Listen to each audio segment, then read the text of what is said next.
Diretamente do Centro de Conferências na Praça do Templo, em Salt Lake City, Utah, esta é a sessão da tarde de domingo da Conferência Geral Semestral número 192 de A Igreja de Jesus Cristo dos Santos dos Últimos Dias, com oradores selecionados entre os líderes da Igreja. A música para esta sessão será apresentada por The Tabernacle Choir at Temple Square. Esta transmissão é um serviço público fornecido pela Bonneville Distribution. É proibida qualquer reprodução, gravação, transcrição ou outro uso deste programa sem autorização por escrito. O presidente Dallin H. Oaks, primeiro conselheiro na primeira presidência da igreja, dirigirá esta sessão.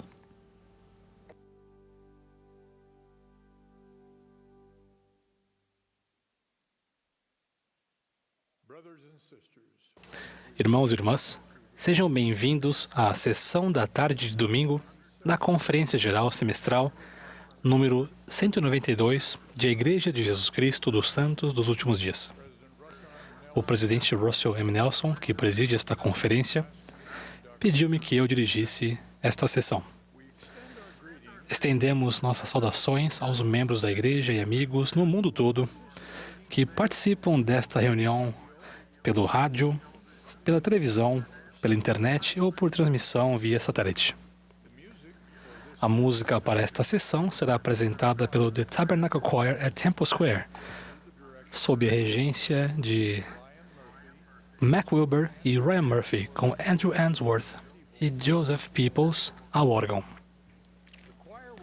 O coro dará início a esta reunião cantando Minha Alma Hoje Tem a Luz. A oração de abertura será oferecida pelo irmão Bradley R. Wilcox, que serve como segundo conselheiro na presidência geral dos rapazes.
Dear Father in heaven, Querido Pai Celestial, estamos felizes em estar aqui.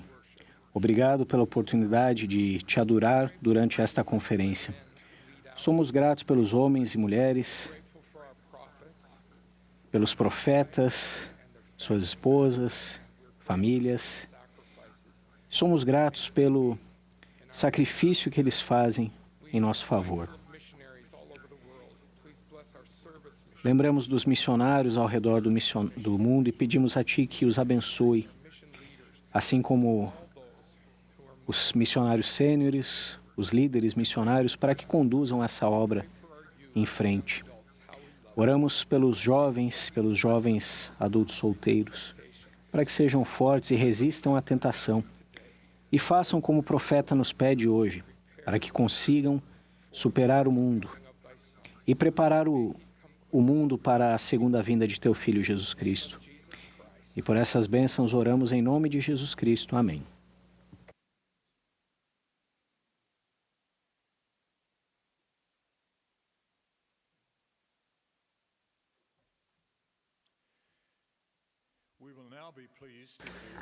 Teremos agora a honra de ouvir o presidente Henry B. Aaron, segundo conselheiro na primeira presidência.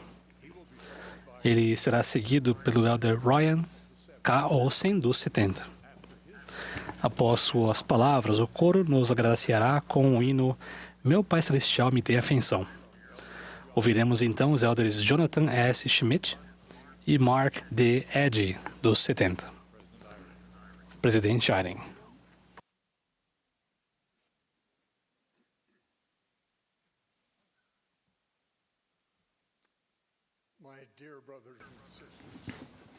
Meus queridos irmãos e irmãs,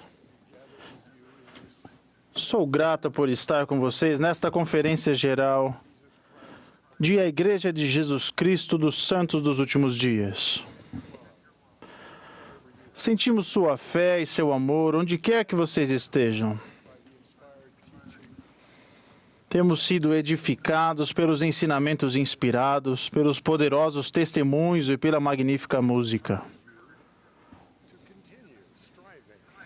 Eu os incentivo a continuarem se esforçando para se qualificarem para retornar ao Pai Celestial e a Jesus Cristo. Onde quer que vocês se encontrem no caminho do convênio, vocês encontrarão dificuldades relacionadas às provas físicas da mortalidade ou à oposição de Satanás.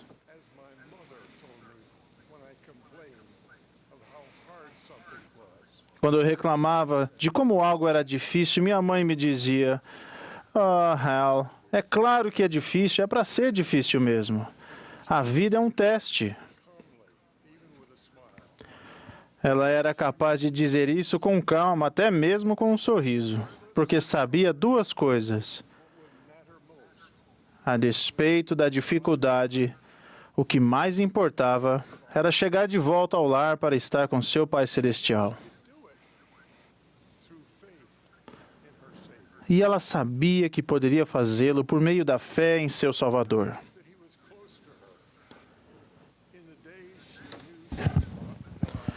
Ela sentia que ele estava próximo a ela. Nos dias em que ela sabia que estava prestes a morrer, ela conversou comigo sobre o Salvador enquanto estava deitada em seu quarto. Havia uma porta para um outro cômodo perto de sua cama. Ela sorriu e olhou para a porta enquanto falava calmamente sobre vê-lo em breve. Ainda me lembro de olhar para a porta e imaginar o cômodo atrás dela. Ela está agora no mundo espiritual. Ela foi capaz de manter os olhos na recompensa que desejava durante anos de provações físicas e pessoais. O legado de encorajamento que ela deixou para nós é melhor descrito em Moroni 7, onde Mormon encoraja seu filho Moroni e seu povo.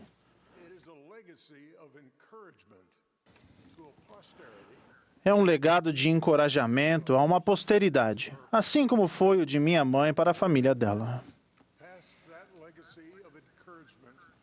Mormon passou esse legado de encorajamento a todos os que têm a determinação de se qualificar em meio a todos os seus testes mortais para a vida eterna.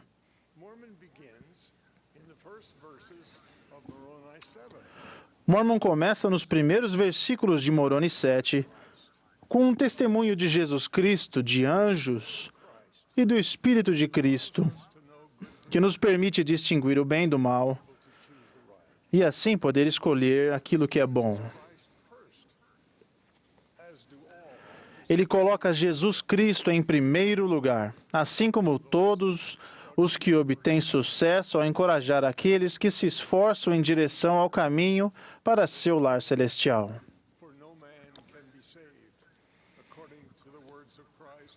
Porque, de acordo com as palavras de Cristo, nenhum homem pode ser salvo, a não ser que tenha fé em seu nome.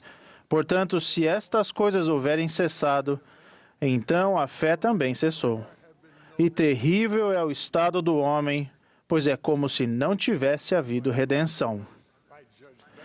Mas eis, meus amados irmãos, que espero coisas melhores de vós, pois julgo que tendes fé em Cristo em virtude de vossa humildade. Pois se nele não tendes fé, não sois dignos de ser contados com o povo de sua igreja.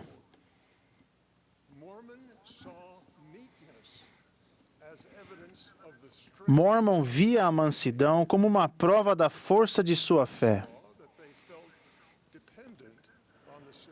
Ele viu que eles se sentiam dependentes do Salvador. Ele os encorajou, ressaltando essa fé. Mormon continuou a encorajá-los, ajudando-os a ver que sua fé e sua mansidão edificariam sua segurança e a confiança de que teriam sucesso em seus esforços. E novamente, meus amados irmãos, gostaria de falar-vos sobre a esperança. Como podeis alcançar a fé a não ser que tenhais esperança? E o que é que deveis esperar? Eis que vos digo que deveis ter esperança de que, por intermédio da expiação de Cristo e do poder da sua ressurreição, sereis ressuscitados para a vida eterna. E isto por causa da vossa fé nele, de acordo com a promessa. Portanto, se um homem tem fé, ele tem que ter esperança, porque sem fé não pode haver qualquer esperança. E novamente, eis que vos digo que ele não pode ter fé nem esperança sem que seja manso e humilde de coração. Mormon, então, os encoraja, testificando que eles estão no caminho certo para receber o dom de ter seu coração preenchido com o puro amor de Cristo. Ele delineia para eles a relação entre fé em Jesus Cristo, mansidão, humildade, o Espírito Santo e a firme esperança de se alcançar a vida eterna. Ele os encoraja da seguinte maneira: porque ninguém é aceitável perante Deus, a não ser os humildes e brandos de coração. E se um homem é humilde e brando de coração e confessa pelo poder do Espírito Santo que Jesus é o Cristo, ele precisa ter caridade. Pois se não tem caridade, nada é. Portanto, ele precisa ter caridade. Olhando para o passado, agora vejo como aquele dom da caridade, o puro amor de Cristo, fortaleceu, guiou, amparou e modificou minha mãe em seu esforço no caminho a seu lar eterno. E a caridade é sofredora e é benigna, e não é invejosa e não se ensoberbece. Não busca seus interesses, não se irrita facilmente, não suspeita mal e não se regozija com a iniquidade, mas regozija-se com a verdade. Tudo sofre, tudo crê, tudo espera, tudo suporta. De modo que, meus amados irmãos, se não tendes caridade, nada sois, porque a caridade nunca falha. Portanto, apegai-vos à caridade, que é de todas a maior, porque todas as coisas hão de falhar. Mas a caridade é o puro amor de Cristo e permanece para sempre e para todos os que a possuírem no último dia, tudo estará bem. Portanto, meus amados irmãos, rogai ao Pai, com toda a energia de vosso coração, que sejais cheios desse amor que Ele concedeu a todos os que são verdadeiros seguidores de seu Filho, Jesus Cristo. Que vos torneis os filhos de Deus, que quando Ele aparecer, sejamos como Ele, porque o veremos como Ele é. Que tenhamos esta esperança, que sejamos purificados como Ele é puro. Sou grato pelo encorajamento que advém do exemplo e do ensino de Mormon. Também fui abençoado pelo legado de minha mãe. Desde Adão até os dias de hoje, os profetas têm me fortalecido por meio do ensino e do exemplo. Por consideração àqueles que conheço pessoalmente e a seus familiares, optei por não procurar verificar os detalhes de suas dificuldades ou falar publicamente de seus grandes dons. No entanto, o que vi tem me encorajado e me tornado uma pessoa melhor. Correndo o risco de invadir a privacidade de minha esposa, acrescentarei um breve relato de seu encorajamento. E eu faço com cuidado. Ela é uma pessoa reservada, que não busca nem aprecia enaltecimentos.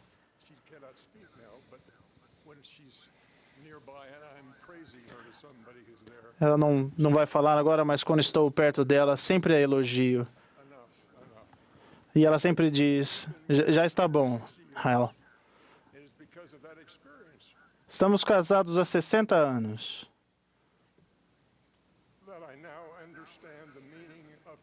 E por causa dessa experiência que agora entendo o significado das seguintes palavras das Escrituras: fé, esperança, mansidão, perseverança, não buscar os seus interesses, regozijar-se com a verdade, não suspeitar mal e, acima de tudo, caridade. Com base nessa experiência, posso prestar testemunho de que os seres humanos podem trazer todos esses ideais maravilhosos para a sua própria vida, à medida que se elevam em meio aos duros golpes da vida.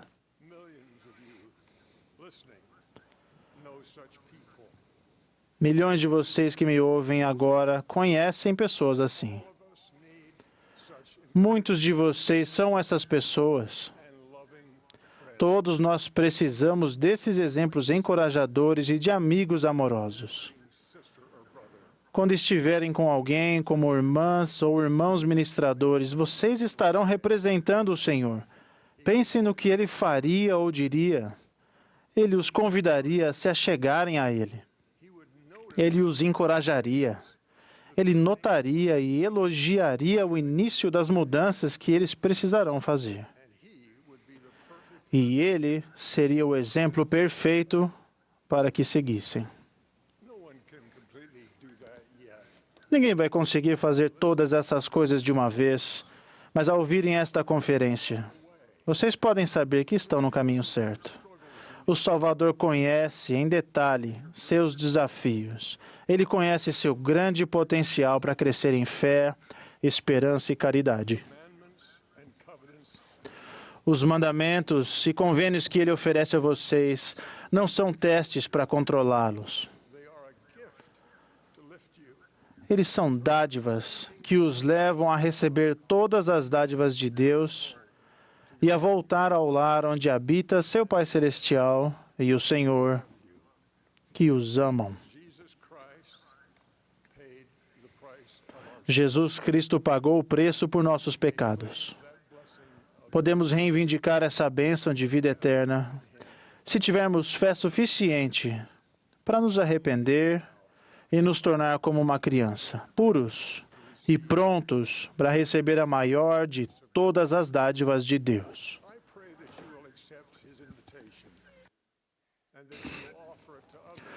Oro para que vocês aceitem seu convite e ofereçam a outros filhos de nosso Pai Celestial.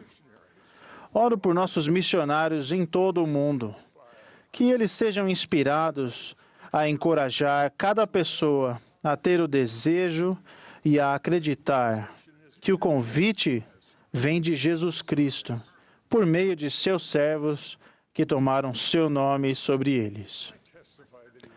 Testifico que ele vive e que dirige sua igreja. Sou sua testemunha. O presidente Russell M. Nelson é o profeta vivo de Deus para toda a terra. Sei que isso é verdade. Em nome de Jesus Cristo. Amém.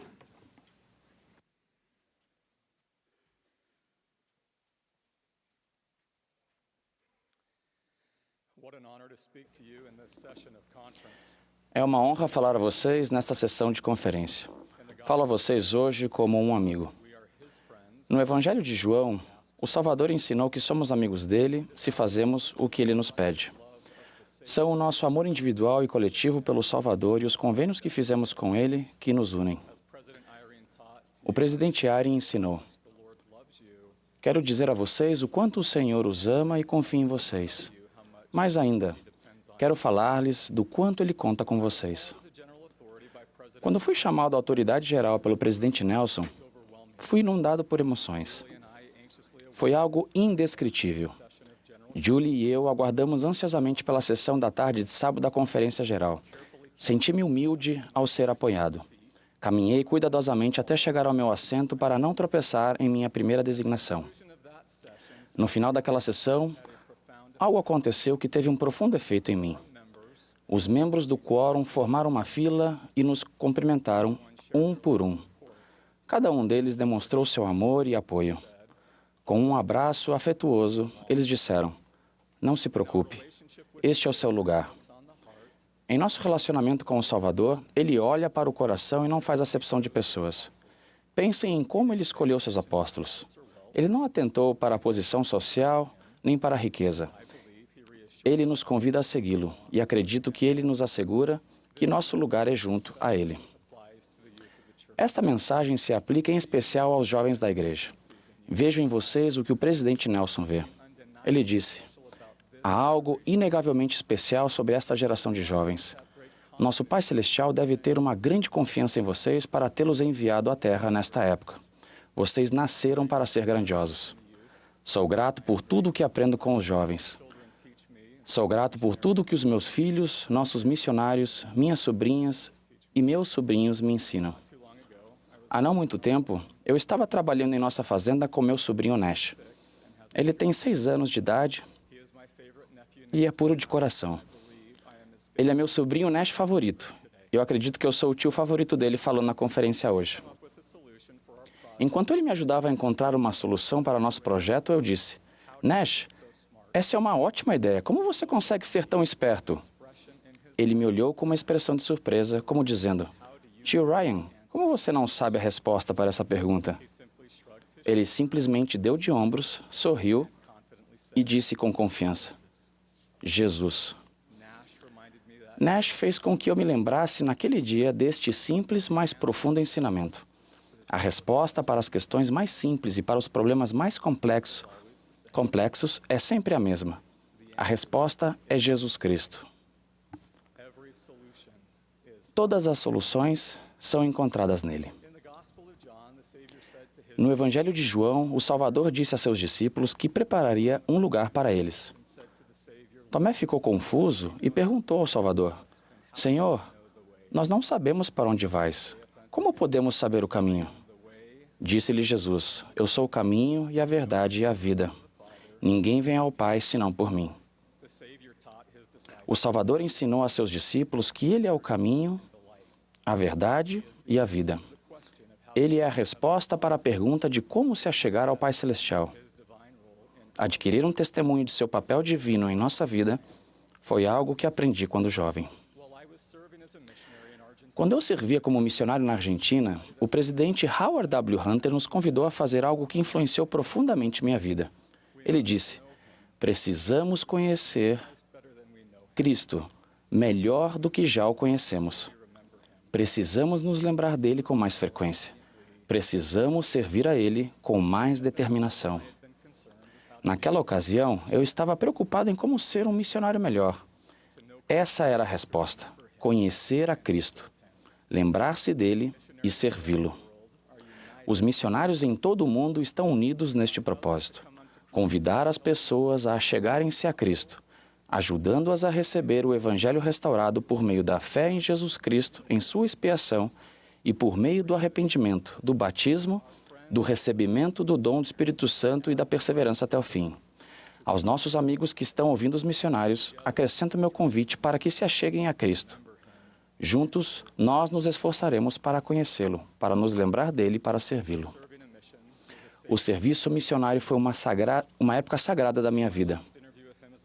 Em minha última entrevista como missionário, o presidente Blair Pinchot falou sobre a troca dos presidentes da missão, pois ele e sua esposa também estavam terminando o seu serviço missionário. Nós dois estávamos tristes por deixar algo que tanto amávamos.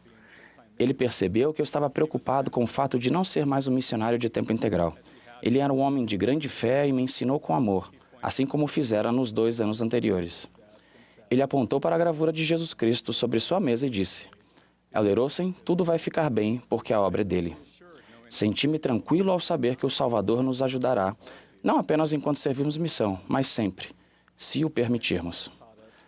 A Sister Pinchot nos ensinou do fundo de seu coração utilizando frases simples em espanhol. Quando ela dizia, Jesucristo vive, eu sabia que era verdade, que ele vivia. Quando dizia, Elders e hermanas, les amo, eu sabia que ela nos amava e que desejava que sempre seguíssemos o Salvador. Minha esposa e eu fomos recentemente abençoados por servir como líderes de missão e trabalhar com missionários maravilhosos no Uruguai. Eu poderia dizer que eles foram os melhores missionários do mundo, e acredito que todo líder de missão tem o mesmo sentimento. Esses discípulos nos ensinaram todos os dias o que significa seguir o Salvador. Em uma de nossas entrevistas regulares, uma de nossas grandes missionárias entrou no escritório. Ela era uma missionária bem-sucedida, uma excelente treinadora e líder dedicada. Ela era um exemplo para suas companheiras e era amada pelas pessoas. Era obediente, humilde e confiante.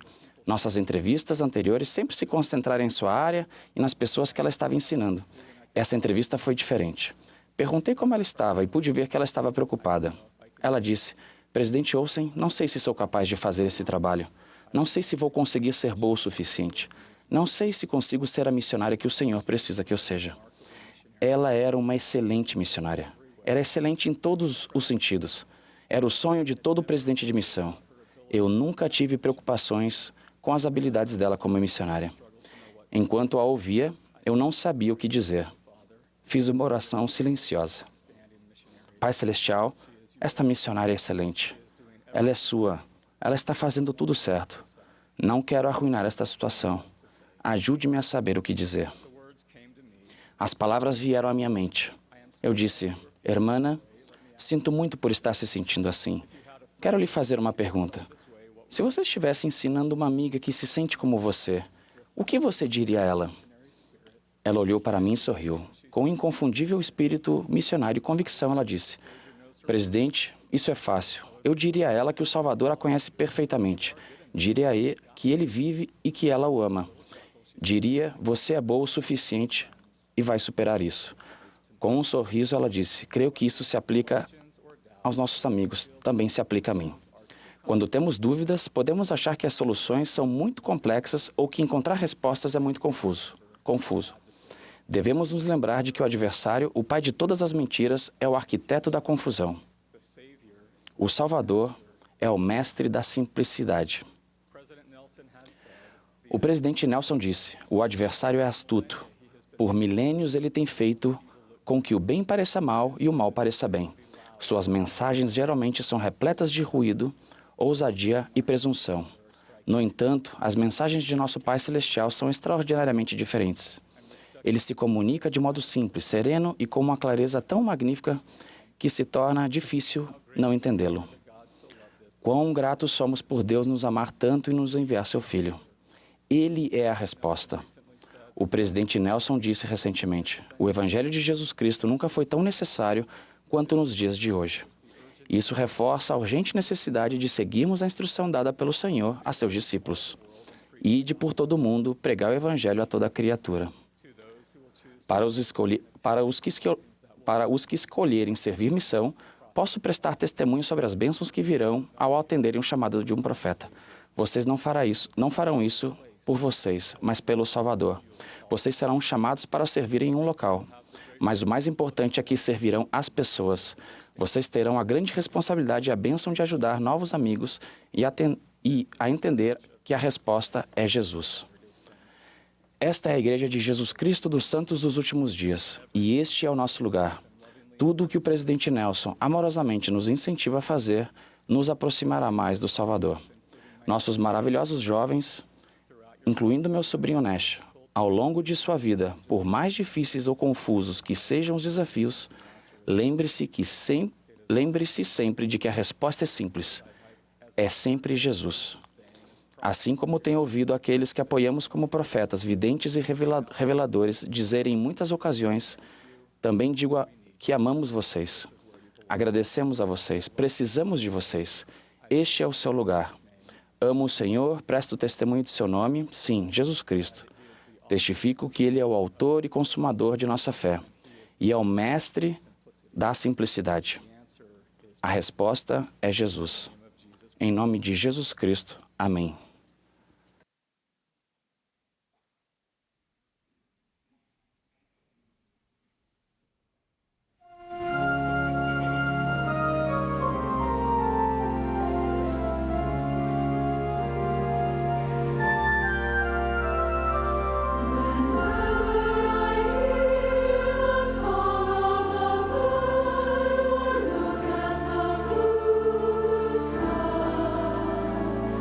When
Há alguns anos tive uma experiência transformadora durante uma reunião sacramental em nossa ala no Arizona. Enquanto a oração sacramental expressava a nossa disposição de tomar sobre nós o nome de Jesus Cristo, o Espírito Santo me lembrou que Jesus tem muitos nomes. Uma pergunta então veio ao meu coração: qual dos nomes de Jesus devo tomar sobre mim esta semana? 3 nomes de Jesus vieram à minha mente e os anotei. Cada um deles continha atributos cristãos que eu queria desenvolver mais plenamente. Na semana seguinte, concentrei-me nesses 3 nomes e tentei incorporar seus atributos e as características correspondentes. Desde essa época, continuo a fazer essa pergunta como parte de minha adoração pessoal. Qual dos nomes de Jesus devo tomar sobre mim esta semana? Responder a essa pergunta e me esforçar para desenvolver os atributos cristãos relacionados tem abençoado minha vida. Em sua oração intercessória, Jesus expressou essa verdade importante. E a vida eterna é esta: que te conheçam, a ti só por único Deus verdadeiro, e a Jesus Cristo a quem enviaste. Gostaria de compartilhar com vocês as bênçãos e o poder advindos de se conhecer Jesus Cristo por seus muitos nomes. Uma maneira simples de conhecer alguém é saber seu nome. Foi dito que o nome de uma pessoa é, para ela, o som mais doce e importante em qualquer língua. Vocês já tiveram a experiência de chamar alguém pelo nome errado ou esquecer o nome de uma pessoa? Minha esposa Alexis e eu, de vez em quando, chamamos uma de nossas filhas de Lola. Infelizmente, como vocês devem ter suposto, Lola é nossa cachorra. Para o bem ou para o mal, esquecer o nome de alguém mostra a essa pessoa que você provavelmente não a conhece muito bem. Jesus conhecia e chamava as pessoas pelo nome. Para a antiga Israel, o Senhor disse: não temas, porque eu te redimi, chamei-te pelo teu nome, tu és meu. Na manhã de Páscoa, o testemunho que Maria tinha do Cristo ressurreto foi fortalecido quando Jesus a chamou pelo nome. Da mesma forma, Deus chamou Joseph Smith pelo nome em resposta à sua oração de fé. Em alguns casos, Jesus deu a seus discípulos novos nomes que eram indicativos de sua natureza, sua capacidade e seu potencial. Jeová deu a Jacó o novo nome de Israel, que significa aquele que prevalece com Deus, ou permita que Deus prevaleça. Jesus deu a Tiago e João o nome de Boanerges, que significa filhos do trovão. Sabendo que seria líder no futuro, Jesus deu a Simão o nome de Cefas, ou Pedro, que significa pedra. Assim como Jesus conhece cada um de nós pelo nome, uma maneira de conhecer melhor Jesus é aprendendo seus muitos nomes. Assim como o nome de Israel e Pedro, muitos dos nomes de Jesus são títulos que nos ajudam a entender sua missão, seu propósito, seu caráter e seus atributos. Ao conhecermos os muitos nomes de Jesus, compreenderemos melhor sua missão divina e seu caráter altruísta. Conhecer seus muitos nomes também nos inspira a nos tornar mais semelhantes a Ele e a desenvolver atributos cristãos que trazem alegria e propósito à nossa vida. Há alguns anos, o presidente Russell M. Nelson estudou todas as Escrituras a respeito de Jesus Cristo no Guia para Estudo das Escrituras. Em seguida, ele convidou os jovens adultos a estudar essas mesmas Escrituras. A respeito dos muitos nomes de Jesus, o presidente Nelson disse: estudem tudo o que Jesus Cristo é, buscando entender em espírito de oração e com afinco o que cada um de seus vários títulos e nomes significa para vocês pessoalmente. Ao seguir o convite do presidente Nelson, comecei a desenvolver minha própria lista dos muitos nomes de Jesus. Minha lista pessoal agora tem mais de 300 nomes e tenho certeza de que há muitos mais que ainda não descobri. Embora existam alguns nomes de Jesus que são reservados apenas para ele, gostaria de compartilhar 5 nomes e títulos que se aplicam a cada um de nós. Convido vocês a fazer sua própria lista ao conhecer Jesus por seus muitos nomes. Ao fazer isso, vocês descobrirão que há outros nomes, com seus atributos cristãos correspondentes, que vocês desejarão tomar sobre si como discípulos de Jesus por convênio. Primeiro, Jesus é o bom pastor. Como tal, Jesus conhece suas ovelhas, chama pelo nome as suas ovelhas e, como Cordeiro de Deus, dá a sua vida pelas ovelhas. Da mesma forma, Jesus quer que sejamos bons pastores, especialmente em nossa família e como ministradores e ministradoras. Uma maneira de demonstrarmos nosso amor por Jesus é apacentando suas ovelhas. Para as ovelhas que podem estar vagando perdidas, os bons pastores vão ao deserto para encontrá-las, depois ficam com elas até que retornem à segurança. Como bons pastores e conforme as condições locais permitam, devemos procurar passar mais tempo ministrando às pessoas em seu lar. Em nossa ministração, mensagens de texto e tecnologia devem ser usadas para aprimorar e não para substituir o contato pessoal. Segundo, Jesus é o sumo sacerdote dos bens futuros. Sabendo que sua crucificação estava a poucas horas, Jesus disse: "Tenho-vos dito essas coisas para que em mim tenhais paz. No mundo tereis aflição, mas tende bom ânimo. Eu venci o mundo." Hoje, como nosso mundo é frequentemente polarizado e dividido, há uma grande necessidade de pregarmos e praticarmos a positividade, o otimismo e a esperança. Apesar de quaisquer desafios que tivemos em nosso passado, a fé sempre aponta para o futuro, cheia de esperança, permitindo-nos cumprir o convite de Jesus de ter bom ânimo. Viver o Evangelho com alegria nos ajuda a nos tornar discípulos dos bens futuros. Outro título de Jesus é que ele é o mesmo ontem, hoje e eternamente. A consistência é um atributo cristão. Jesus sempre fez a vontade do Pai e seu braço está constantemente estendido para nos salvar, ajudar e nos curar. À medida que somos mais consistentes em viver o Evangelho, nós nos tornaremos mais semelhantes a Jesus. Embora o mundo experimente grandes oscilações em seus pêndulos da popularidade, à medida que as pessoas são levadas em roda por todo o vento de doutrina, viver consistentemente o Evangelho nos ajuda a ser firmes e inamovíveis durante as tempestades da vida. Também podemos demonstrar consistência aceitando o convite do presidente Nelson de reservar tempo para o Senhor. Grande força espiritual vem de coisas pequenas e simples, como desenvolver hábitos santos e rotinas justas, de oração diária, arrependimento, estudo das Escrituras e serviço ao próximo. Quarto, Jesus é o Santo de Israel. A vida de Jesus foi um padrão de santidade. Ao seguirmos a Jesus, podemos nos tornar um santo em Israel. Crescemos em santidade ao frequentar regularmente o templo, onde santidade ao Senhor está gravado acima de cada entrada. Toda vez que adoramos no templo, saímos investidos de maior poder para tornar nosso lar um lugar de santidade.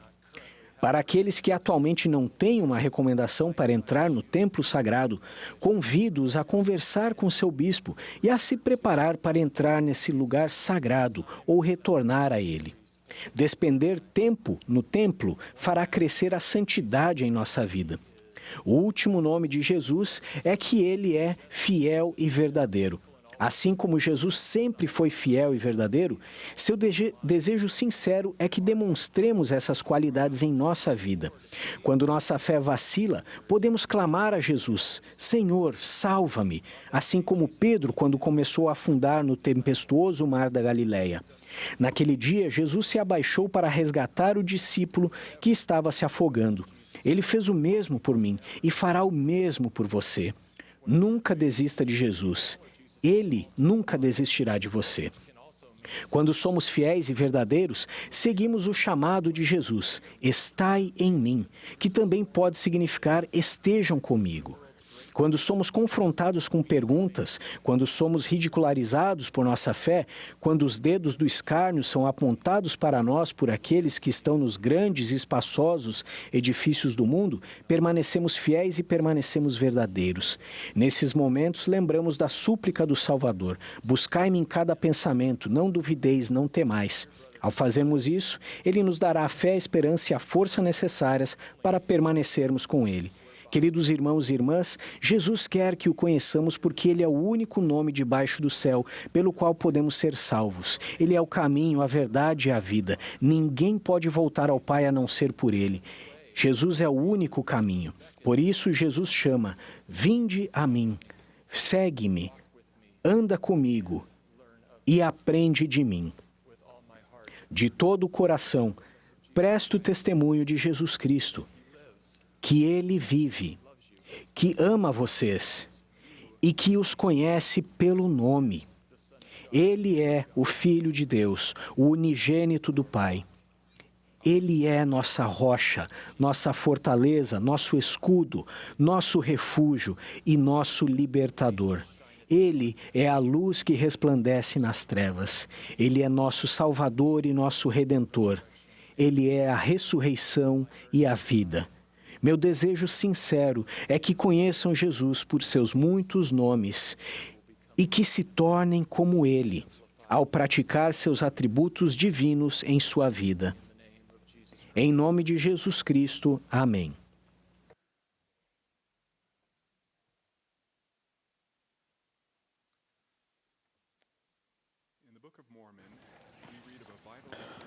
No livro de Mórmon, em um versículo muito apreciado das Escrituras, lemos a respeito de uma decisão crucial tomada pelo profeta Alma. Antes de examinarmos essas conhecidas palavras, considerem as circunstâncias difíceis sob as quais essa decisão foi tomada. Um grupo dissidente chamado Zoramitas havia se separado dos Nefitas e havia se reunido nas fronteiras de uma região que ficava próxima aos Lamanitas. Pouco tempo antes, os Nefitas haviam derrotado os Lamanitas em uma batalha sem precedentes, na qual dezenas de milhares foram mortos. E os Nefitas temiam muito que os Zoramitas se aliassem aos Lamanitas e que isso pudesse causar grande perda aos Nefitas.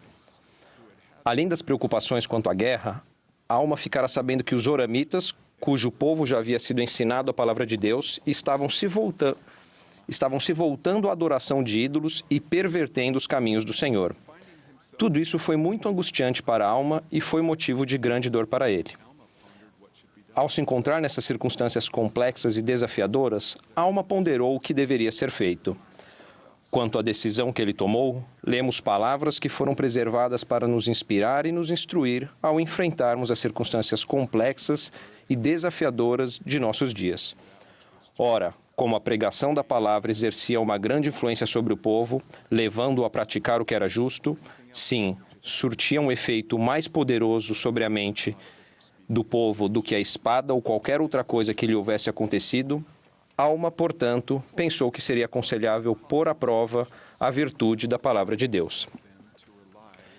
Apesar de tantas soluções possíveis, foi a fé que Alma possuía que os levou a confiar no poder da palavra. Não é coincidência que alguns dos sermões mais poderosos encontrados nas Escrituras foram dados imediatamente após decisões como essa. Nos capítulos 32 e 33 de Alma, lemos seu discurso dado com maestria sobre a fé no Senhor Jesus Cristo. E no capítulo 34, encontramos os inspiradores ensinamentos de Amulek sobre a expiação de Jesus Cristo. De fato, lemos nas Escrituras a respeito de bênçãos milagrosas que foram derramadas sobre aqueles que escolheram pôr à prova a virtude da palavra de Deus na própria vida. Convido-os a ponderar 3 exemplos comigo ao direcionarmos nosso foco para o livro de Mórmon, um livro que o presidente Russell M. Nelson descreveu como nosso guia de sobrevivência dos últimos dias. Primeiro, ao lembrar seu povo sobre como o Senhor libertou seus pais, Alma ensinou: eis que ele lhes transformou o coração. Sim, despertou-os de um profundo sono e eles despertaram para Deus. Eis que estavam em meio à escuridão. Não obstante, suas almas foram iluminadas pela luz da palavra eterna. Talvez vocês estejam se sentindo como se estivessem em meio à escuridão. Sua alma anseia ser iluminada?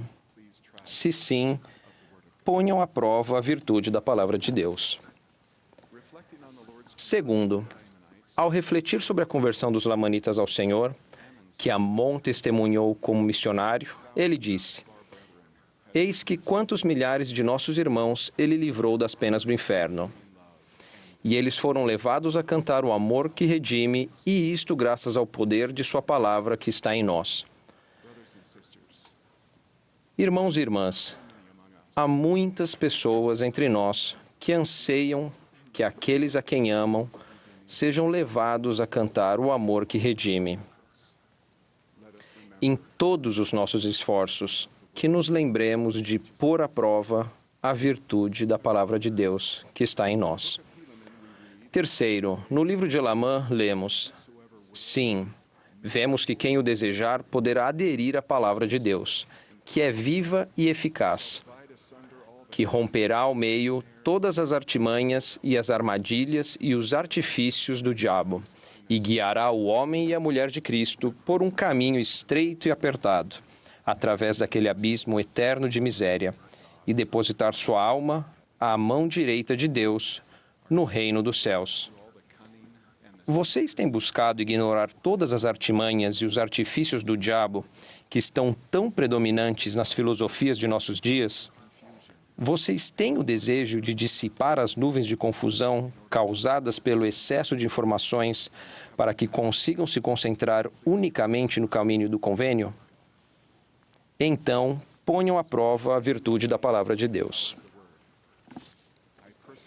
Por ter vivenciado essa mudança por meio do poder da palavra, presto meu testemunho pessoal dessa verdade tão lindamente ensinada por nosso amado profeta, o presidente Russell M. Nelson.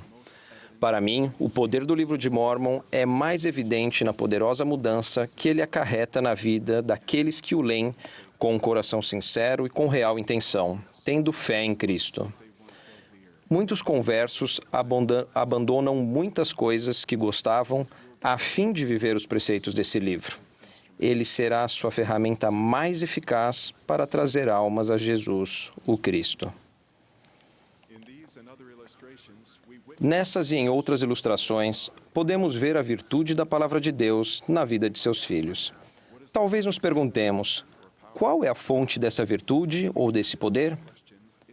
Ao ponderarmos sobre essa pergunta, é importante lembrar que a expressão a palavra ou o verbo, como usada nas Escrituras, tem pelo menos dois significados. O elder David A. Bednar ensinou recentemente que um dos nomes de Jesus Cristo é a palavra ou o verbo, e que os ensinamentos do Salvador, conforme registrado nas Sagradas Escrituras, também constituem a palavra.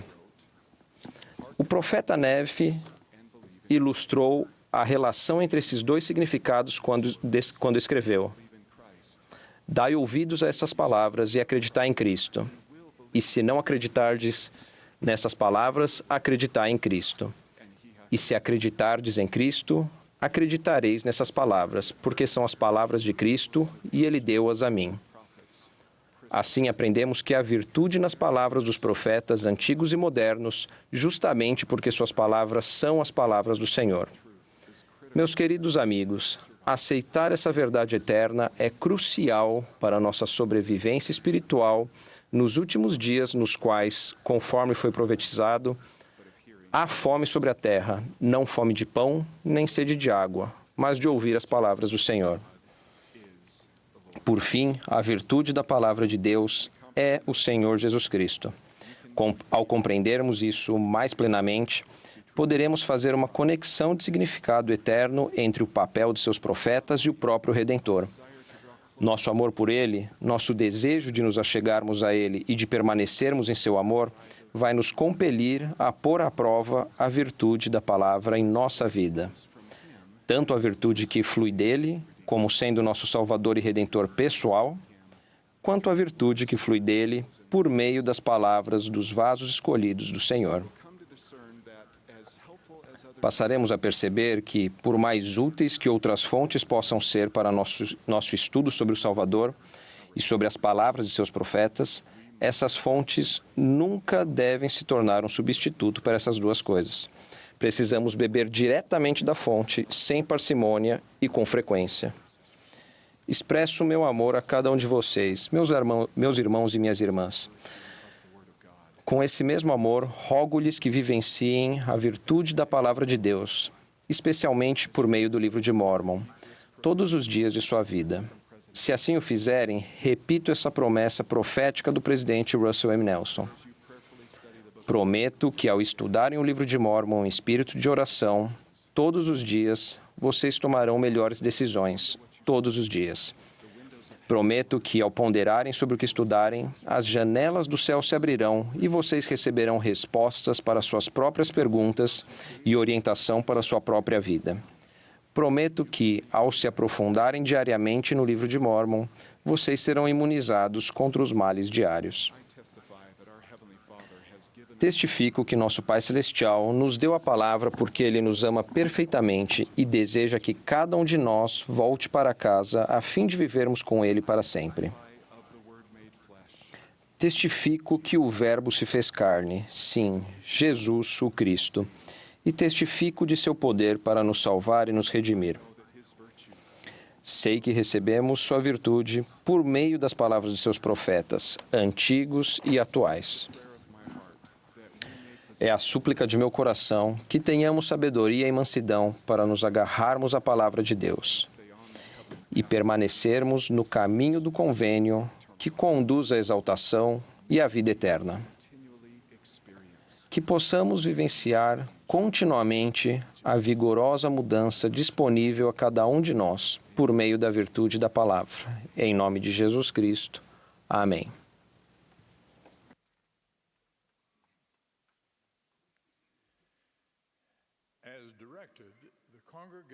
Ao sinal do regente, o coro e a congregação cantarão juntos Alegres Cantemos. Depois do hino, ouviremos o Elder Gary E. Stevenson, do Coro dos 12 Apóstolos. Ele será seguido pelo Elder Isaac K. Morrison, dos 70. O Elder Quentin L. Cook, do Coro dos 12 Apóstolos, então falará a nós.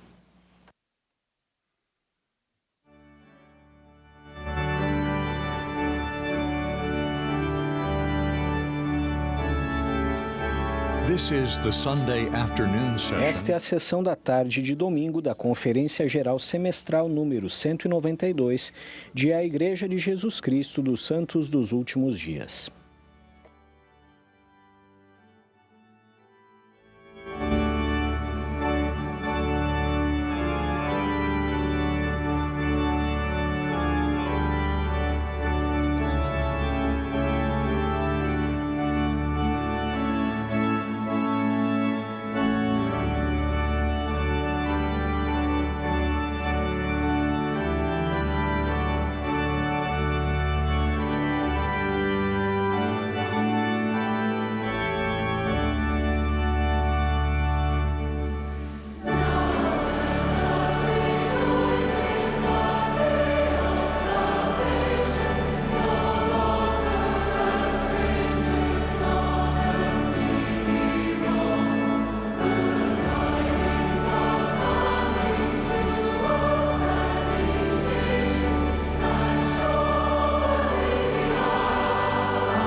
Defining moments in life come often and unexpectedly, even when you are still young.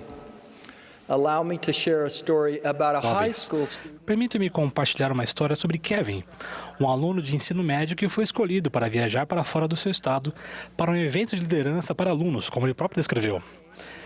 Chegou minha vez na fila e a atendente das inscrições, que parecia ser oficial, perguntou meu nome. Ela olhou para sua lista e disse: "Então você é o rapaz de Utah."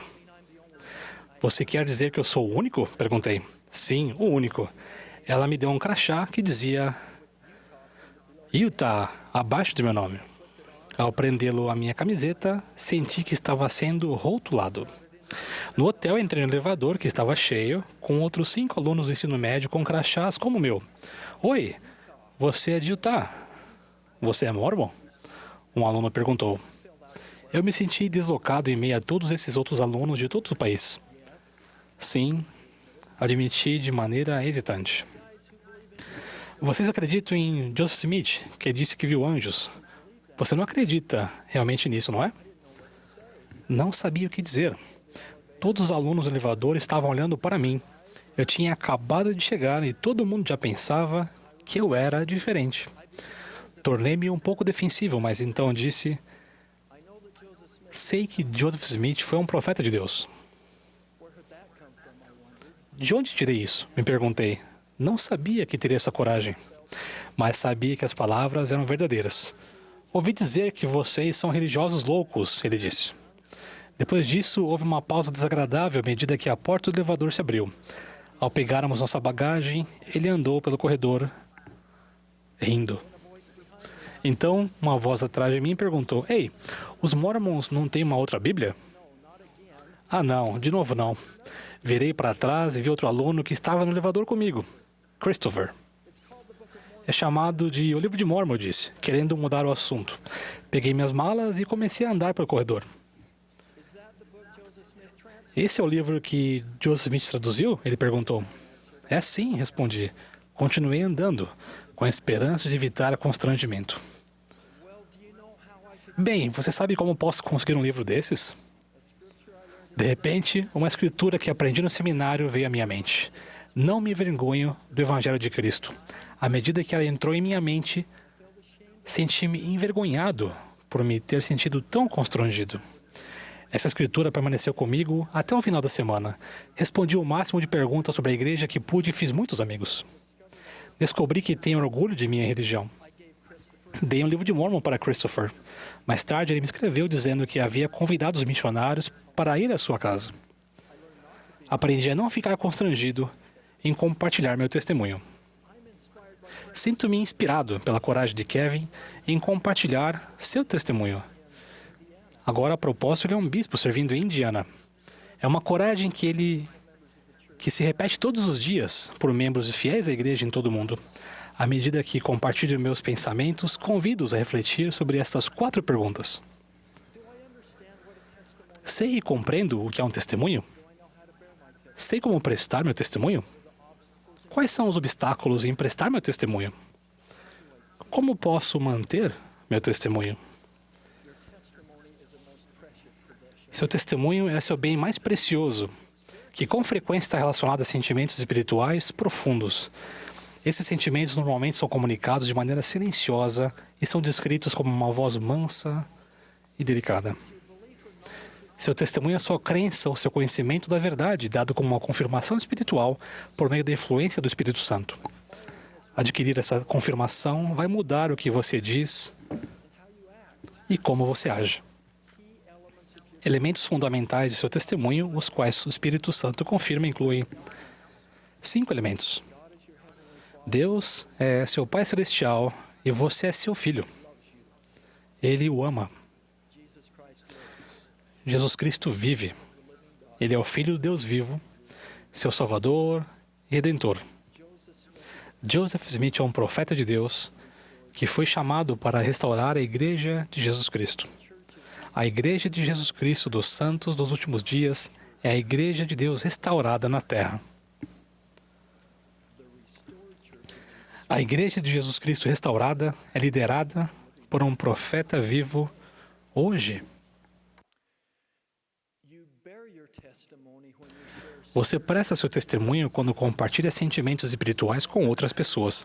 Como membro da igreja, você tem oportunidades de prestar seu testemunho de maneira oral, em reuniões formais da igreja ou em conversas individuais menos formais com familiares, amigos e outras pessoas.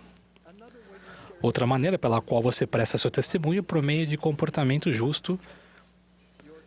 E seu testemunho em Jesus Cristo não é somente o que você diz, é quem você é. Toda vez que você profere seu testemunho ou demonstra, por meio de suas ações, seu comprometimento de seguir a Jesus Cristo, você convida outras pessoas a vir a Cristo. Membros da igreja servem de testemunhas de Deus em todas as coisas e em todos os lugares. Temos oportunidades infindáveis para fazer isso no universo digital, ao usarmos nosso próprio conteúdo inspirador ou ao compartilharmos conteúdo edificante preparado por outras pessoas. Testificamos quando amamos, compartilhamos e convidamos, até mesmo online. Seus tweets, mensagens privadas e publicações terão um propósito maior e mais sagrado quando vocês também usarem as mídias sociais para mostrar como o Evangelho de Jesus Cristo molda a sua vida. Os obstáculos em prestar seu testemunho podem incluir a incerteza sobre o que dizer. Matthew Cowley, um antigo apóstolo, compartilhou a seguinte experiência ao partir para uma missão de 5 anos na Nova Zelândia, quando tinha 17 anos de idade. Nunca me esquecerei das últimas palavras de meu pai no dia que eu parti. Meu menino, você vai partir para essa missão e, às vezes, quando for convidado para falar, você vai pensar que está maravilhosamente preparado, mas quando se levantar, sua mente ficará totalmente em branco. Perguntei, o que devo fazer quando isso acontecer? Ele disse, você vai se levantar e, com todo o fervor de sua alma, vai prestar testemunho de que Joseph Smith foi um profeta de Deus vivo. Pensamentos fluirão para sua mente e palavras sairão de sua boca para o coração de todas as pessoas que ouvirem. Minha mente, que ficou muitas vezes em branco durante minha missão, deu-me a oportunidade de prestar testemunho a respeito do evento mais grandioso na história do mundo, desde a crucificação e a ressurreição do Mestre. Tentem fazê-lo, rapazes e moças. Se vocês não têm mais nada a fazer, nada a dizer, testifiquem que Joseph Smith foi o profeta de Deus e toda a história da igreja virá à sua mente. Da mesma forma, o presidente Dallin H. Oaks compartilhou, algumas pessoas ganham mais facilmente um testemunho de pé, prestando, do que de joelhos, pedindo isso em oração.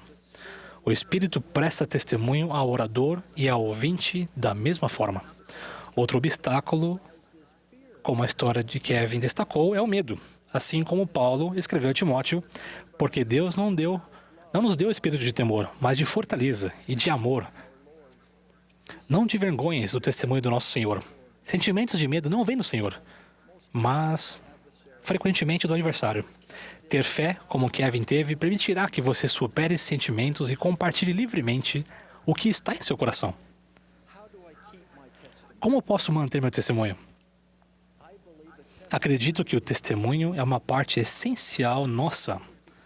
Porém, a fim de mantê-lo e desenvolvê-lo de maneira mais plena, Alma ensinou que devemos nutrir nosso testemunho com muito cuidado. Ao fazermos isso, ele criará raiz e crescerá e dará frutos. Sem isso, ele secará. Cada membro amado da primeira presidência nos orientou a respeito de como manter um testemunho. O presidente Harry B. Eyring nos ensinou de modo amável que banquetear-se nas palavras de Deus, oração sincera e obediência aos mandamentos do Senhor precisam ser colocados em prática para que nosso testemunho cresça e prospere. O presidente Dallin H. Oaks nos lembrou que, para retermos nosso testemunho, precisamos partilhar o sacramento semanalmente para merecer o cumprimento da sublime promessa de ter sempre conosco o seu Espírito. E o presidente Nelson nos aconselhou recentemente de modo gentil e enfatizou novamente nesta manhã: alimentem seu testemunho com a verdade. Banqueteiem-se com as palavras dos profetas antigos e modernos. Peçam ao Senhor para ensiná-los a ouvi-lo melhor. Passem mais tempo realizando o trabalho de templo e história da família. Façam do testemunho a sua maior prioridade. Meus amados irmãos e irmãs, prometo que à medida que vocês compreenderem mais plenamente o que é um testemunho e ao compartilharem, vocês superarão obstáculos de incerteza e medo, o que os permitirá nutrir e manter esse bem mais precioso que é seu testemunho. Somos abençoados por termos inúmeros exemplos de profetas antigos e modernos que prestaram seu testemunho corajosamente. Após a morte de Cristo, Pedro se levantou e testificou: seja conhecido a vós todos, em nome de Jesus Cristo, que este está são diante de vós. Porque também debaixo do céu nenhum outro nome há, dado entre os homens, pelo qual devamos ser salvos. A mulher que, após o sermão de alma a respeito da fé, afirmou de maneira poderosa: eis que eu próprio vos certifico que essas coisas são verdadeiras. Eis que vos digo que sei que Cristo virá entre os filhos dos homens, e que ele expiará os pecados do mundo, porque o Senhor Deus o disse. Joseph Smith e Sidney Rigdon, ao testemunharem uma visão gloriosa do Salvador ressurreto, testificaram. E agora, depois dos muitos testemunhos que se prestaram dele, este é o testemunho que nós damos dele, que ele vive. Porque ouvimos, sim, à direita de Deus, e ouvimos a voz certificando que ele é o unigênito do Pai. Irmãos e irmãs, eu os convido a buscar a oportunidade de prestar seu testemunho por meio de palavras e ações. Tive essa oportunidade recentemente, ao término de uma reunião com o prefeito de uma cidade capital na América do Sul, em seu gabinete, com vários de seus funcionários. Ao concluirmos a reunião com sentimentos muito cordiais, pensei de maneira hesitante se deveria compartilhar meu testemunho. Segui o sussurro e proferi meu testemunho de que Jesus Cristo é o Filho do Deus vivo e o Salvador do mundo. Tudo mudou naquele momento. Não havia como negar o Espírito naquela sala. Parecia que o coração das pessoas estava sendo tocado. O Consolador presta testemunho do Pai e do Filho. Sou tão grato por ter tido a coragem de prestar meu testemunho. Quando tiverem um momento como esse, não hesitem e aproveitem a oportunidade. Vocês vivenciarão o sentimento cálido do Consolador dentro de vocês ao fazê-lo. Ofereço-lhes meu testemunho e minha certeza de que Deus é nosso Pai Celestial, que Jesus Cristo vive e que a Igreja de Jesus Cristo dos Santos dos Últimos Dias é a Igreja de Deus na Terra hoje e é guiada por nosso querido profeta, o presidente Russell M. Nelson. Em nome de Jesus Cristo. Amém.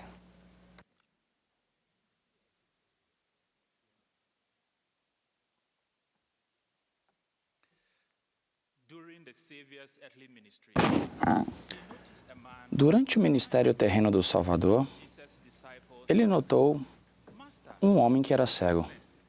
Os discípulos de Jesus perguntaram: Rabi, quem pecou, este ou seus pais, para que nascesse cego? A resposta firme, amorosa e sincera do Salvador nos assegura de que ele está ciente de nossas dificuldades. Nem ele pecou, nem seus pais, mas foi para que se manifestem nele as obras de Deus. Ainda que alguns desafios surjam devido à desobediência intencional, sabemos que muitos dos desafios da vida existem por causa de outros motivos.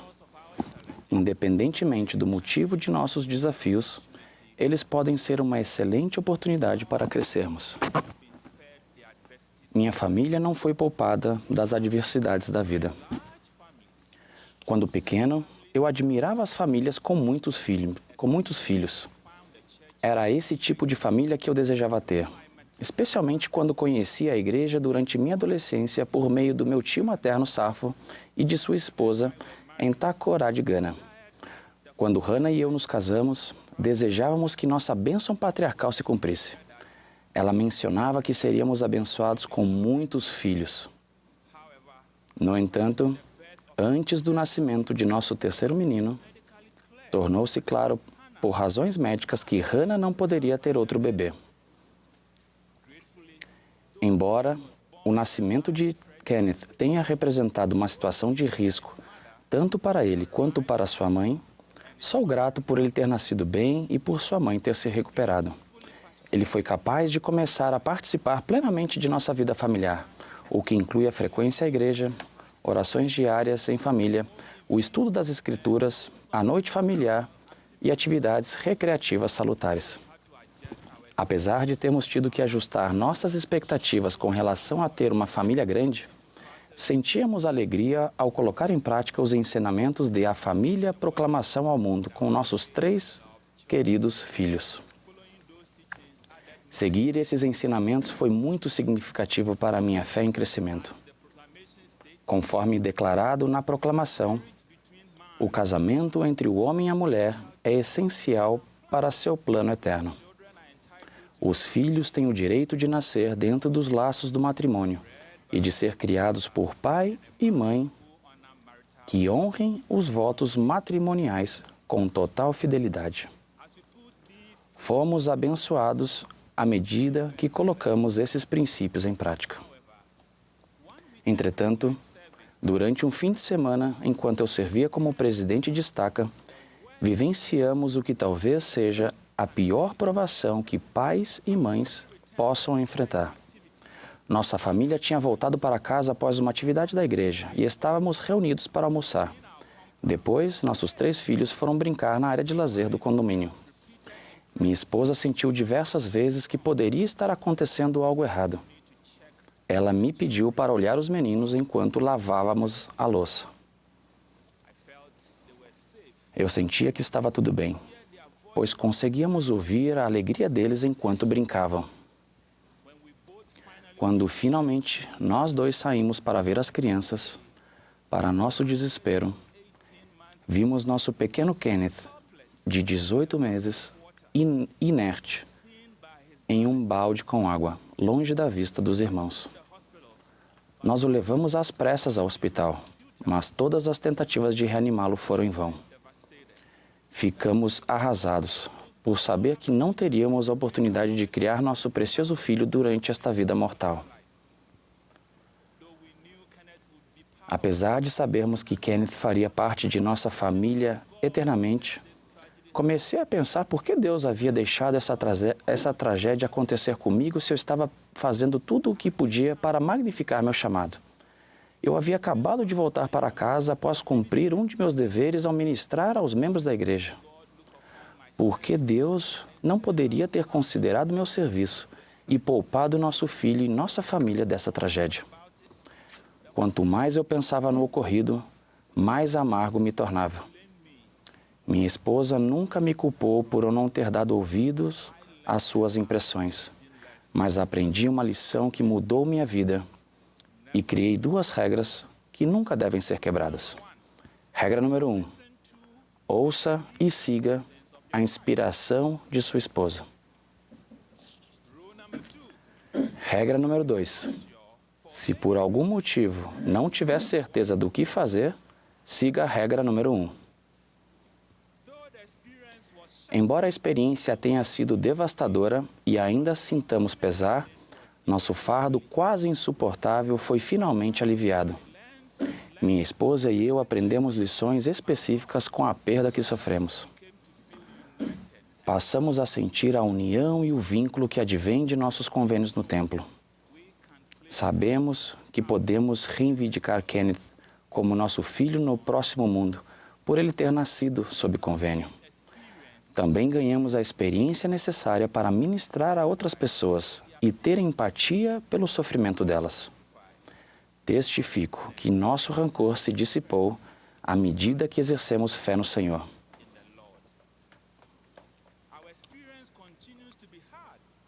O que aconteceu conosco continua sendo difícil, mas aprendemos com o apóstolo Paulo que podemos todas as coisas em Cristo que nos fortalece, se nos concentrarmos nele. O presidente Russell M. Nelson ensinou: quando o enfoque de nossa vida é o plano de salvação criado por Deus e em Jesus Cristo e seu Evangelho, podemos sentir alegria a despeito do que está acontecendo ou não em nossa vida. Ele continua: a alegria vem dele e por causa dele. podemos ter bom ânimo e ser repletos de paz durante as dificuldades. O amor que sentimos, graças ao Salvador e à sua expiação, se torna um recurso poderoso para nós durante os momentos de desafio.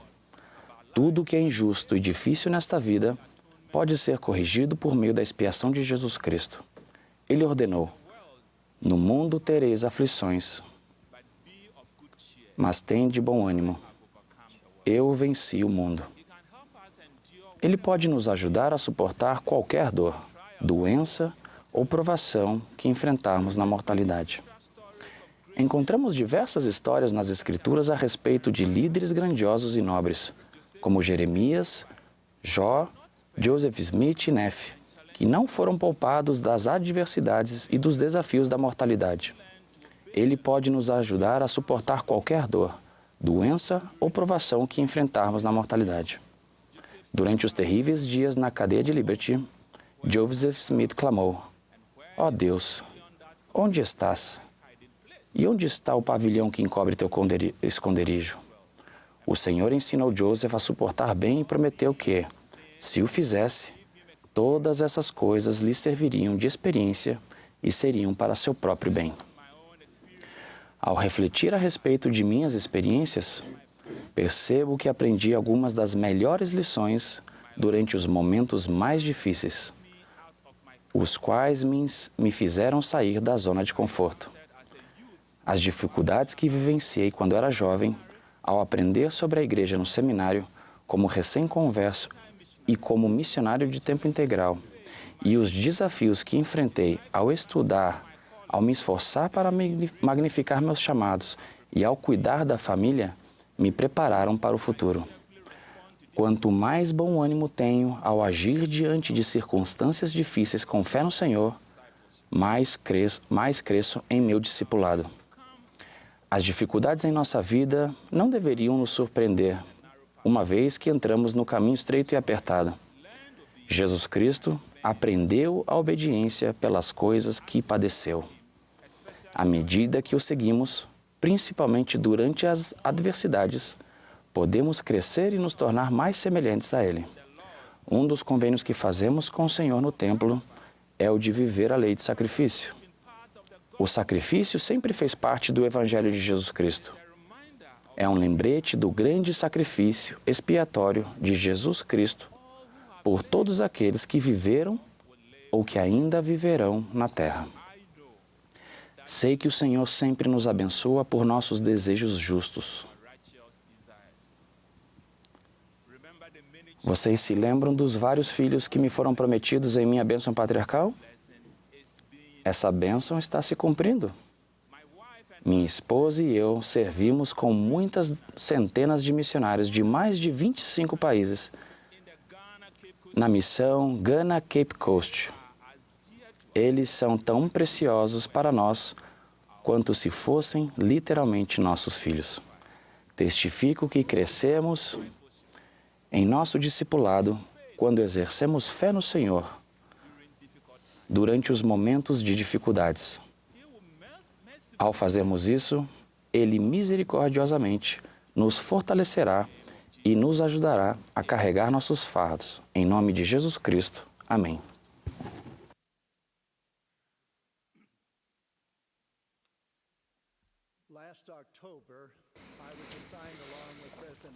Em outubro do ano passado, fui designado com o presidente Ram Russell Ballard e o elder Jeffrey R. Holland para visitar o Reino Unido, onde nós três servimos como jovens missionários. Tivemos o privilégio de ensinar e testificar, assim como reviver o início da história da igreja nas Ilhas Britânicas, onde meu tataravô, Heber C. Kimball, e seus companheiros foram os primeiros missionários. O presidente Russell M. Nelson, brincando conosco a respeito dessa designação, observou que era incomum designar 3 apóstolos para visitar a área onde eles haviam servido como missionários em sua juventude. Ele reconheceu que todos os apóstolos desejam ser designados para visitar sua missão original. Com um grande sorriso no rosto, ele explicou sucintamente o precedente de que, se houver outro grupo de 3 apóstolos que serviram na mesma missão há mais de 60 anos, então eles também podem receber uma designação semelhante.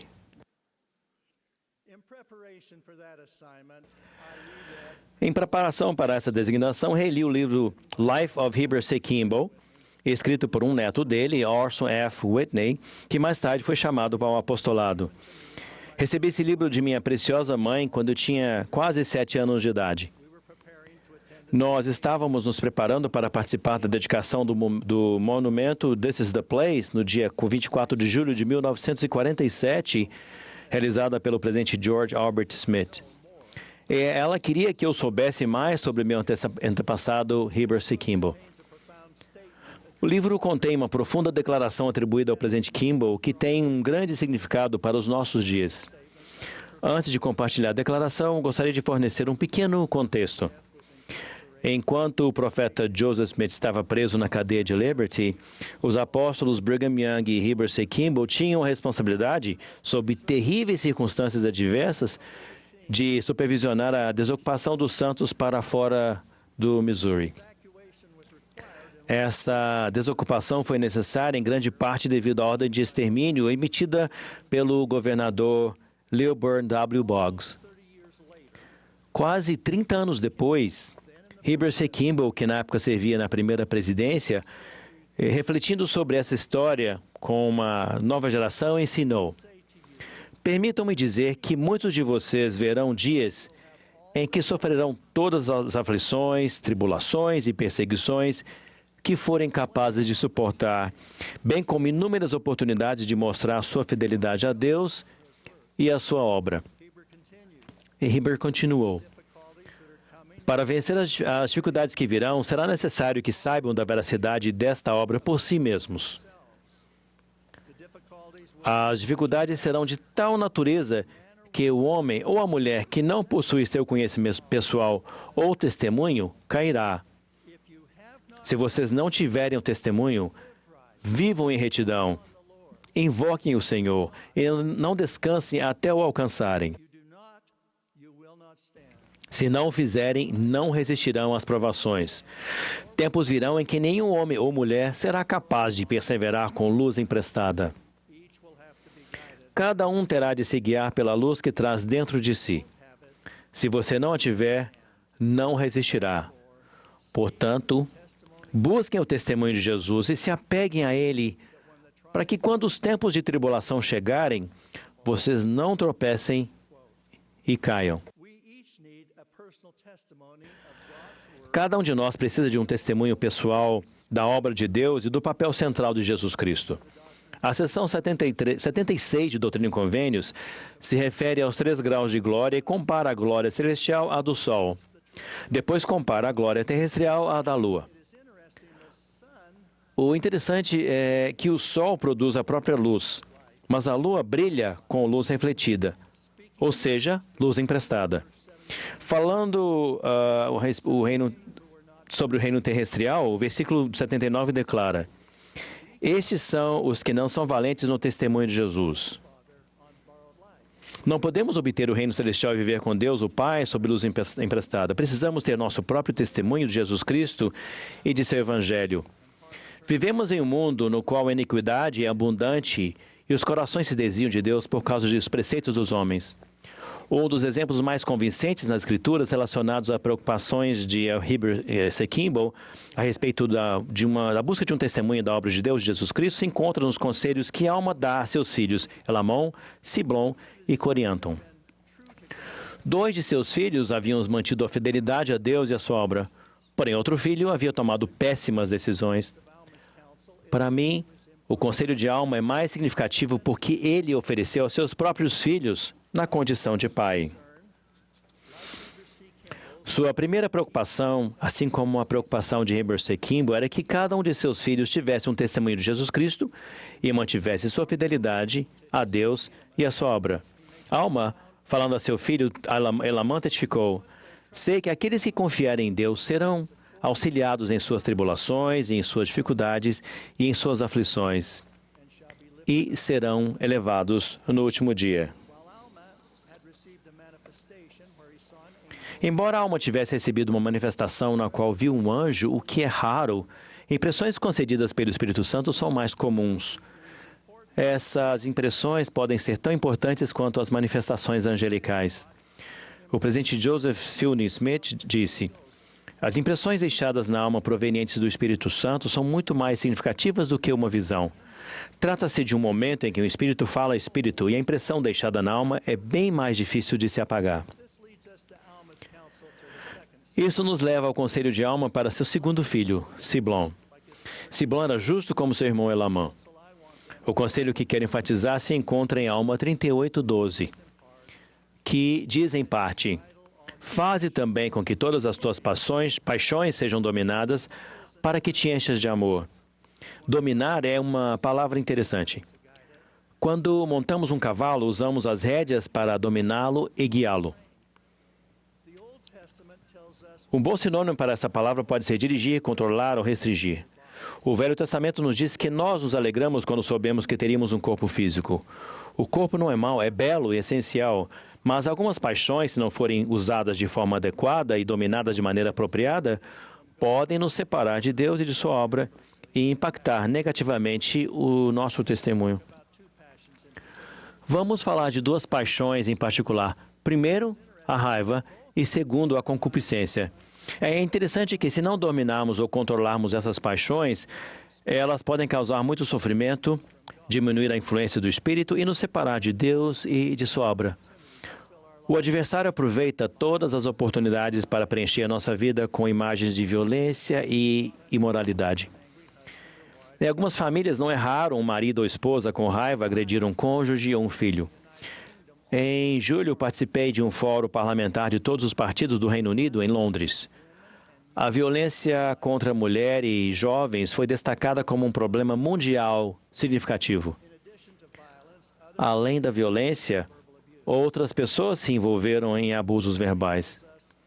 A proclamação sobre a família afirma que as pessoas que maltratam o cônjuge ou os filhos deverão um dia responder perante Deus. O presidente Nelson enfatizou firmemente isso ontem pela manhã. Peço que tome a decisão de que não vão maltratar o seu cônjuge ou filhos de maneira física, verbal ou emocional, quer tenham seus pais maltratado vocês ou não. Em nossos dias, um dos desafios mais significativos é a contenda e o abuso verbal relacionados a questões sociais. Em muitos casos, a raiva e a linguagem abusiva substituíram a razão, o debate e a civilidade. Muitas pessoas abandonaram a administração de Pedro, apóstolo sênior do Salvador, de buscar qualidades semelhantes às de Cristo, tais como a temperança, a paciência, a piedade, o amor fraternal e a caridade. Elas também abandonaram a qualidade cristã de humildade. Além de controlar a raiva e dominar outras paixões, precisamos levar uma vida moral pura, controlando nossos pensamentos, nossa linguagem e nossas ações. Precisamos nos abster de pornografia, avaliar se o que estamos assistindo em nossa casa é adequado e nos abster de toda forma de conduta pecaminosa. Isso nos leva ao conselho de alma para seu filho Corianton. Ao contrário de seus irmãos Elamã e Siblon, Corianton se envolveu em transgressão moral. Como Corianton tinha se envolvido com a imoralidade, era necessário que Alma o ensinasse sobre o arrependimento. Ele tinha que ensiná-lo a respeito da seriedade do pecado e depois como poderia se arrepender. Assim, o conselho preventivo de Alma era o de dominar as paixões, mas para aquelas pessoas que transgrediram, o de se arrepender. O presidente Nelson deu aos membros um profundo conselho sobre o arrependimento na Conferência Geral de abril de 2019. Ele deixou claro que o arrependimento diário é parte essencial de nossa vida. O arrependimento não é um evento, mas um processo. Ele é a chave para a felicidade e a paz de consciência. Ele ensinou. O arrependimento diário é o caminho para a pureza e a pureza traz poder. Se Corianton tivesse feito o que o presidente Nelson aconselhou, ele teria se arrependido assim que tivesse começado a ter pensamentos impuros. Transgressões graves não teriam ocorrido. O conselho final que Alma deu a seus filhos é uma das doutrinas mais importantes em todas as Escrituras. está relacionado à expiação realizada por Jesus Cristo. A alma testificou que Cristo tiraria o pecado. Sem a expiação do Salvador, o princípio eterno da justiça exigiria punição. Por causa da salvação do Salvador, a misericórdia pode prevalecer para aqueles que se arrependerem e pode permitir que eles retornem à presença de Deus. É muito importante ponderar sobre essa maravilhosa doutrina. Ninguém pode retornar à presença de Deus somente por suas próprias boas obras. Todos nós precisamos do benefício do sacrifício do Salvador. Todos nós pecamos e é somente por meio da expiação de Jesus Cristo que podemos alcançar misericórdia e viver com Deus. A alma também deu conselhos maravilhosos a Coriantor e a todos nós que passamos ou passaremos pelo processo de arrependimento, independente se os pecados forem pequenos ou tão graves quanto os cometidos por Coriantor. Lemos no versículo 29 de Alma 42. E agora, meu filho, é o desejo que não te preocupes mais com essas coisas e que deixes apenas teus pecados te preocuparem com aquela preocupação que te levará ao arrependimento. Coriantor ouviu o conselho de Alma, arrependeu-se e serviu honrosamente. Por causa da expiação do Salvador, a cura está disponível para todas as pessoas. Na época de Alma, na época de Heber e certamente em nossa época, todos nós precisamos buscar nosso próprio testemunho de Jesus Cristo, dominar nossas paixões, arrepender-nos de nossos pecados, encontrar paz por meio da expiação de Jesus Cristo e manter nossa fidelidade a Deus e a sua obra. Em um discurso recente, novamente esta manhã, o presidente Russell M. Nelson falou a respeito disso desta maneira. Eu imploro para que vocês assumam a responsabilidade por seu testemunho de Jesus Cristo. Esforcem-se para obtê-lo. Sejam responsáveis por ele. Cuidem dele. Cultivem-no para que ele cresça. E depois, observem os milagres que acontecerão em sua vida. Sou grato por podermos ouvir o presidente Nelson agora. Testifico que o presidente Nelson é o profeta do Senhor para os nossos dias. Amo e valorizo a maravilhosa inspiração e orientação que recebemos por meio dele. Como apóstolo do Senhor Jesus Cristo, presto um firme testemunho da divindade do Salvador e da realidade de sua expiação. Em nome de Jesus Cristo. Amém.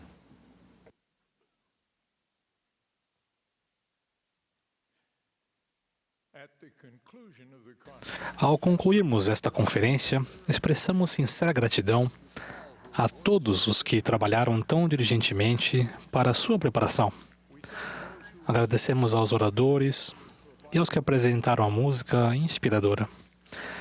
Reconhecemos todas as pessoas que auxiliaram o serviço de tradução e aquelas que prepararam o edifício e ajudaram com todas as coisas necessárias para essa transmissão mundial.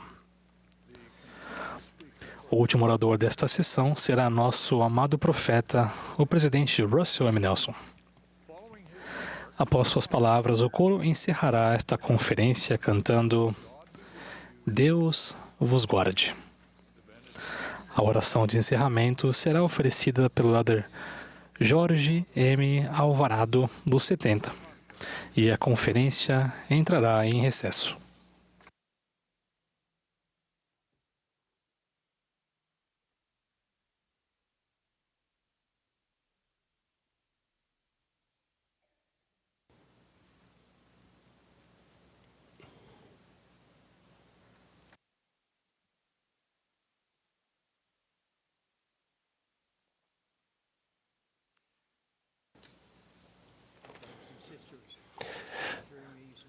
Queridos irmãos e irmãs, durante estas 5 sessões magníficas da Conferência Geral, testemunhamos mais uma vez que os céus estão abertos. Oro para que tenham registrado suas impressões e para que ajam de acordo com elas. Nosso Pai Celestial e seu Filho amado Jesus Cristo estão prontos para ajudá-los. Suplico que aumentem seus esforços para buscar a ajuda deles.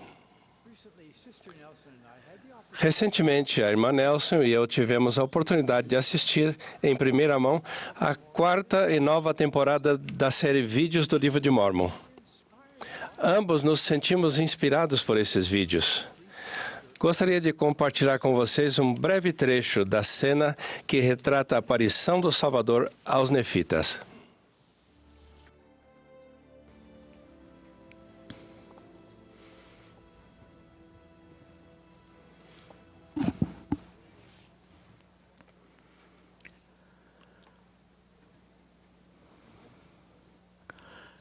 Eis aqui, meu filho amado.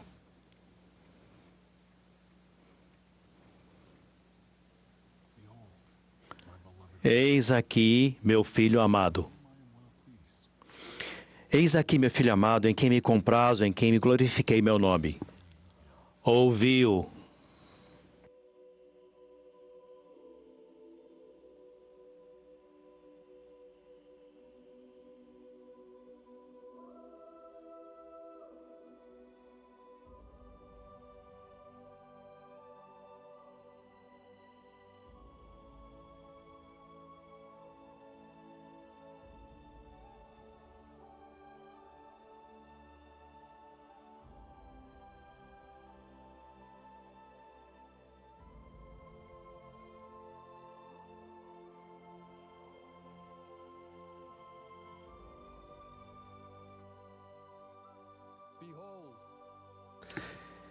Eis que eu sou Jesus Cristo, cuja vinda ao mundo foi testificada pelos profetas. E eis que eu sou a luz e a vida do mundo. E bebi da taça amarga que o Pai me deu e glorifiquei o Pai, tomando sobre mim os pecados do mundo, no que me submeti à vontade do Pai em todas as coisas desde o princípio. Levantai-vos e aproximai-vos de mim, para que possais meter as mãos ao meu lado e também apalpar as marcas dos cravos em minhas mãos e em meus pés, a fim de que saibais que eu sou o Deus de Israel e o Deus de toda a terra, e fui morto pelos pecados do mundo.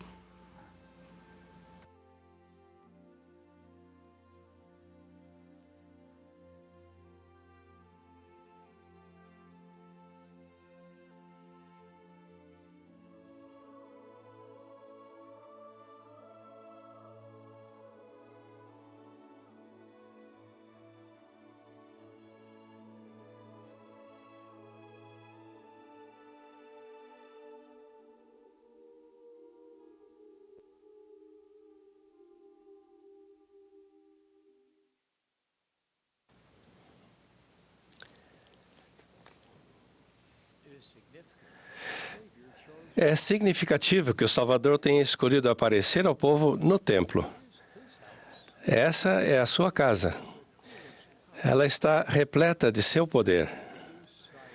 Que nunca percamos de vista o que o Senhor está fazendo por nós agora. Ele está tornando seus templos mais acessíveis. Ele está acelerando o ritmo em que estamos construindo templos. Ele está aumentando nossa capacidade de ajudar a coligar Israel.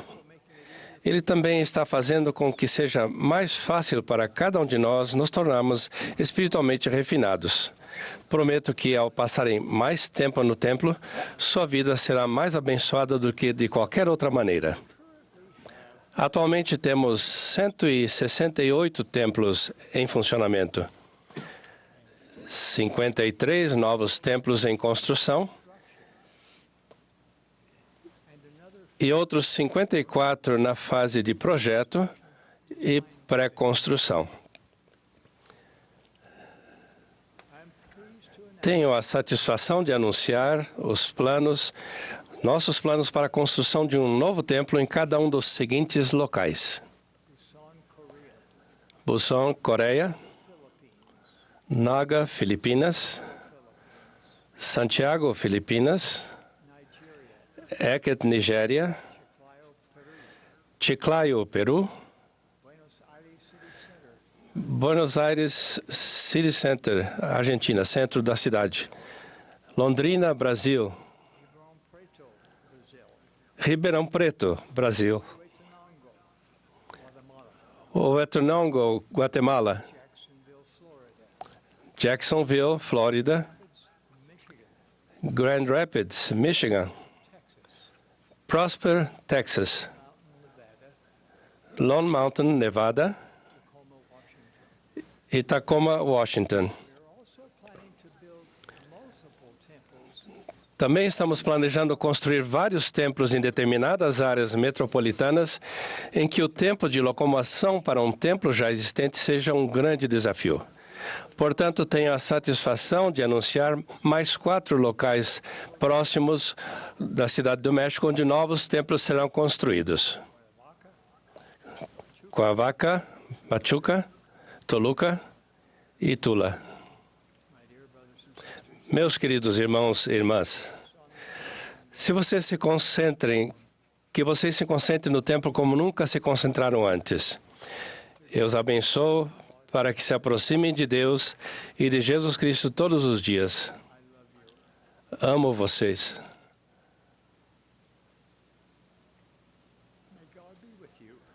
Oro para que Deus esteja com vocês, até que nos encontremos novamente. No sagrado nome de Jesus Cristo. Amém.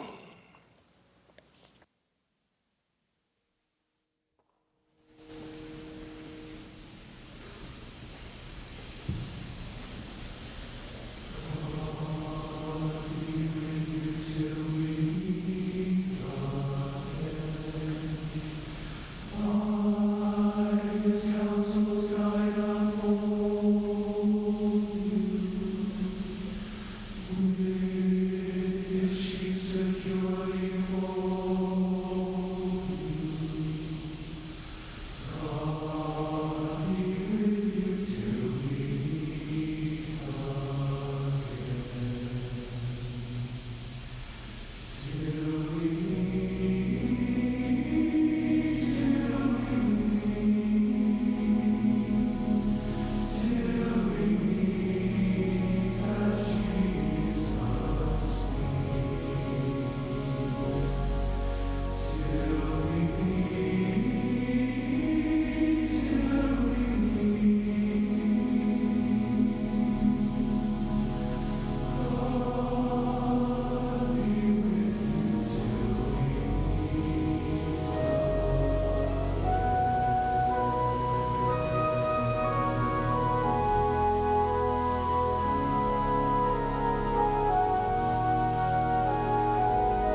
Nosso querido Pai Celestial,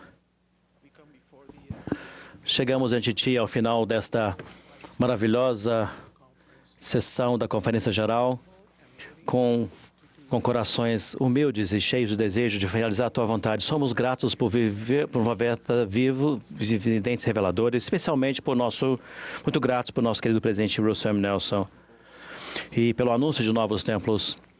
Pai, rogamos a Ti que sejamos capazes de aproximarmos mais de nós, de Ti, e nosso testemunho sobre Teu Filho Jesus Cristo somente, nos ajude a adorar no templo, para aplicar as lições que recebemos durante esta conferência. Abençoa cada um de nossas casas, nossas famílias e todos os que estão ligados a essa conferência, centros de reunião e casas ao redor do mundo, para que continue a sentir o Espírito e tornarem-se determinados a seguir o Teu Filho Jesus Cristo. Oramos por isso com nosso coração. Paz no mundo.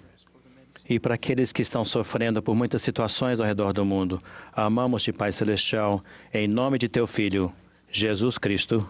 Amém.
Essa foi a transmissão da sessão da tarde de domingo da Conferência Geral Semestral número 192 de A Igreja de Jesus Cristo dos Santos dos Últimos Dias.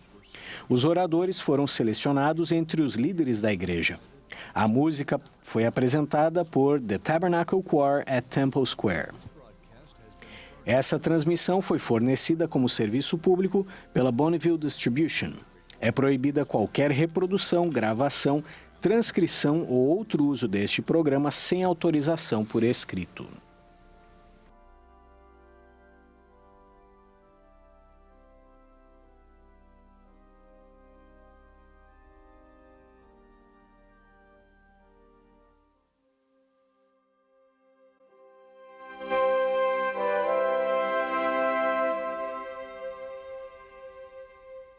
Olá! Obrigada por se unir a milhões de pessoas no mundo todo e assistir